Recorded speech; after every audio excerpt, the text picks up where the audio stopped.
Drugs के लिए भी नहीं लिया जाता। उसके बावजूद भी आप देखते हैं कि हम ड्रग्स के खिलाफ इकदाम भी बहुत सारी चीज़ें हैं जहाँ तक लोगों को ज़बरदस्ती नहीं लिया जाता और फिर भी हम उन चीज़ों की पाबंदी पे काम करते हैं, उन चीज़ों से रोकथाम के लिए काम करते हैं। इसी तरह से नेशनल कॉन्फ्रेंस ने अल्कोहल के हवाले से अगर याद हो, इस शख्स को अगर याद हो, हमने कैंपेनिंग के दौरान ये ज़रूर कहा है कि जो ये दुकानें खोली गई हम ये बंद कराएंगे, वाइन शॉप जो खोले ये बंद कराएंगे, हम इस पर पाबंदी लगाएंगे, इसको रेगुलेट किया जाएगा, पाबंदी लगाई जाएगी, लोकल्स के लिए। और कल उनसे उस बारे में सवाल पूछा गया, बदकिस्मती से एक बहुत ही एरोगेंट मकबूराना जवाब और जिसमें कोई लॉजिक नहीं, बजाय इसके कि हमने जो लोगों से बात करके उनको वादे दिए हैं या एतमाद दिया है इन सवालों से इकदाम उठाएंगे, उस पर अमल करने के बजाय लोगों को ही उन्होंने डाला, लोगों को शराबी कहा कि आप दुकानों पर चले जाए। ये लैंग्वेज बीजेपी की थी। 2019 के बाद हम पे तोहमतें लगाई गई, करप्ट है, चोर है, एंटी नेशनल है, टेररिस्ट है, ड्रगिस्ट है, शराबी है। अब ये भी कहने लगे जिस चीफ मिनिस्टर को हमने खुद बनाया, कश्मीर के लोगों ने, जम्मू के लोगों ने बिद्दतों से लड़े और कश्मीर के लोगों के, जम्मू के लोगों की टैगिंग्स के खिलाफ लड़े। वही अब कश्मीरियों पे टैग लगा, वही अब लोगों पे टैग लगा और वही वो एरोगेंट तरीका दिखा रहे हैं जिनको इस एरोगेंस के खिलाफ लड़ने के लिए लोगों ने। कल का ये जवाब जो था, उनका जो जवाब था वो पहला हमने जो इलेक्शन कैंपेनिंग के दौरान कहा है उसके खिलाफ था, उसूल के खिलाफ था, अनएथिकल था, एरोगेंट था, इलॉजिकल था। सर, जो आज चीफ मिनिस्टर साहब यूनिवर्सिटी के साथ से मिलने जा रहे हैं तो उसके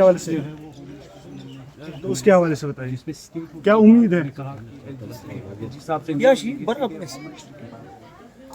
रातों रात स्टेट नहीं आएगा? मुझे इंतज़ार है किस दिन ये चीफ मिनिस्टर जो है, जो मैंडेट इन्हें मिला है स्टेट के जो प्रोटेक्शंस थे 370 के हवाले से, उनकी वापसी के लिए कब ये होम मिनिस्टर से अब मुझे इंतज़ार है, क्योंकि लोगों ने वोट उसके लिए दिया। सर, अगर स्टेट हुड की वापसी के लिए वोट देना होता तो जम्मू कश्मीर के लोगों ने बीजेपी को वोट दिया, बीजेपी के अलाइज अपनी पार्टी पीसी को वोट दिया, उनको वोट दिया होता, क्योंकि उन्होंने भी कहा था कि बीजेपी ने भी कहा था कि क्या अगर साहब और कहा कि हम प्रोटेक्शन वापस, और मुझे नहीं लगता उसके बावजूद, मुझे नहीं लगता कि स्टेट बोर्ड के हद तक ये कोई बात करते हैं। अगर साहब जो मंशियात से वाबस्ता लोग हैं उनकी प्रॉपर्टी को जमीन बोझ किया जा रहा है तो उसके हवाले से कहेंगे? मैंने परसों ही इस बारे में बात कही कि माइनॉरिटीज़ में बिल्कुल सिर्फ मुसलमान, पूरे हिंदुस्तान में प्रोफाइलिंग की जाती है। यूपी से ये सब शुरू हुआ, मुझे लगता है कि बंगाल तक भी पहुँचेगा। बहुत सारी स्टेट्स में आपने देखा होगा, आसाम में देखा होगा, दूसरी रियासतों में भी आपने देखा होगा, बहाने पे ही लोगों के घरों को बुलडोज किया जाता। अगर किसी ने जुर्म किया भी हो, उस जुर्म की सज़ा उस मुजरिम को मिलनी चाहिए। और आपने देखा होगा कि उसको घर वालों को सज़ा दी जाती है, घर तोड़े जाते हैं। और वही एक्स्ट्रा जुडिशल जो इकदाम है, सज़ा जो है वो कश्मीर में भी लागू की गई है। बुलडोज़र इससे पहले भी चलाए गए, अब कल तक दूसरे एंटी नेशनल नाम पे बुलडोज़र चलाए जाते थे या किसी और नाम पे बुलडोज़र चलाए जाते। अब ड्रग्स के नाम पे भी जो है प्रोफाइलिंग की जाए। हम ड्रग्स के बिल्कुल ख़िलाफ़ हैं, हम चाहते हैं कि ड्रग्स के ख़िलाफ़ लड़ाई लड़ी जाए, संजीदा लड़ाई लड़ी जाए और उन ऑफिसर्स को भी सज़ा दी जाए जिनके जुरिस्डिक्शन में ड्रग्स आते हैं। उस एलजी को भी सज़ा दी जाए, वाइस रॉय को, जिसके आने के बाद ड्रग्स में इजाफा हुआ यहाँ पर, क्योंकि law and order, police, security forces, intelligence, सब कुछ इनके हाथ और इनकी मालूमात के बगैर ड्रग्स का कश्मीर में आना नामुमकिन है।